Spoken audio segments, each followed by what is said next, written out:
Missions in the Mediterranean this Sunday following this major overnight operation.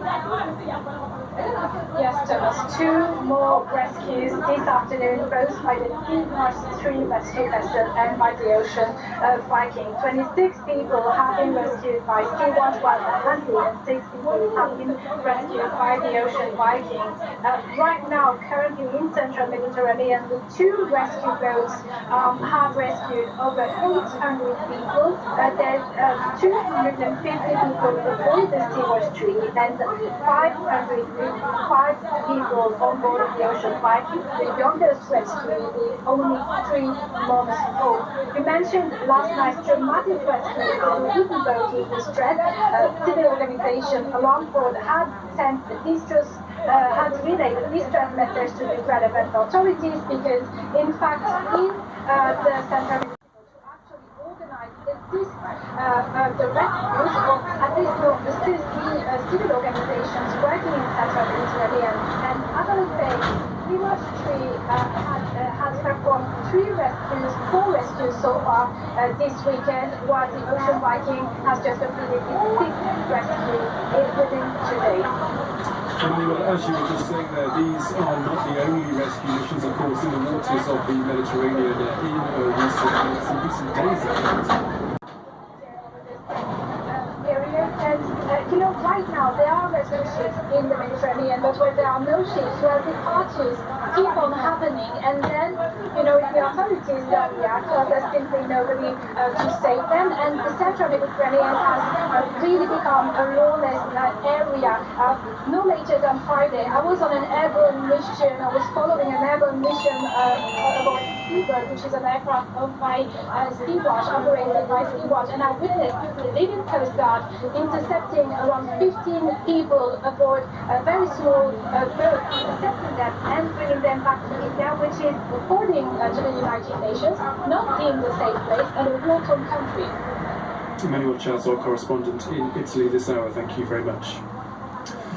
Moving on, the mercury is set to soar across southeastern Europe in the days ahead. This blistering heatwave has been partly blamed for stoking the flames of several vicious wildfires in this corner of the continent. This was the picture earlier on the Italian island of Sicily, where the local governor has now requested help from the central government in Rome, with over 800 firefighters already on the scene to try and contain dozens of blazes there. The temperature on the island has already breached the 45 degrees Celsius mark. But as Brian Quinn explains in this next report, the flames are also burning in Greece and in neighbouring Turkey. Early Sunday morning, was in western Greece. Hundreds of firefighters struggled to control a massive wildfire that had broken out a day earlier near the country's 3rd largest city, Patras. Dozens of homes have already been destroyed, 5 villages evacuated, as temperatures have soared past 40 degrees Celsius, with high winds hampering efforts to extinguish the flames. Southern Europe is currently being baked by an extreme heat wave, worsening wildfires in several countries. Across the Aegean Sea, Turkish officials say more than 100 blazes have now been brought under control after a week in which at least 6 people lost their lives, including 2 firefighters. In Marmaris, where efforts to control the wildfire are ongoing, residents say they were shocked at the speed of the blaze. The fire started 400 meters from here, and it only took 5 minutes to reach us. Everybody here was crying and screaming for help. Thousands of Turkish citizens have been evacuated from their homes, with residents and tourists forced to flee the seaside resort of Bodrum by boat as roads were cut off by encroaching flames. While summer wildfires are common in southern Turkey, this year's have been the worst in at least a decade.